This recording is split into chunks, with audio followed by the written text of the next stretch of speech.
मेहर के इंचार्ज दर्जने वापारियुनि खां करोड़े रुपया ठगे मेहर जे वापारी अज़ीज़ुल्ला खोसो भॼी वियो। जंहिं ते मुतासिर वापारियुनि मेहर AB सेक्शन थाणे ते अलॻि अलॻि FIRूं दाख़िल करायूं हुयूं, जंहिंखे गुज़िरियल ॾींहुं मेहर A सेक्शन पुलिस ठठे ऐं कराची जे पुलिस जी मदद सां गिरफ़्तार करे लिकाए छॾियो आहे। उनखे शो न पियो कयो वञे ऐं न ई वरी अदालत में पेश कयो पियो वञे। उन करे वापारियुनि में ॻणितीअ जी लहर छायल हुई, जॾहिं त अवामी न्यूज़ मेहर जे टीम खे अहिड़ी ॼाण मिली ऐं अवामी न्यूज़ जी टीम तरफ़ां जवाबदारनि जी गिरफ़्तारी जूं ख़बरूं ऐं मुतासिरनि जा ख़दशा बि अवाम आॾो आंदा। उन खां पोइ नेठि मेहर A सेक्शन पुलिस मजबूर थी जवाबदारनि खे अॼु शो करे छॾियो आहे।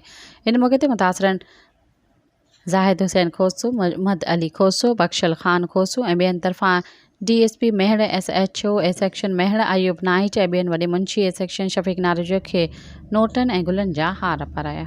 सब्सक्राइब कयो अवामी न्यूज़ HD खे ऐं ताज़ा तरीन ख़बरुनि लाइ ॾिसंदा रहो अवामी न्यूज़ HD।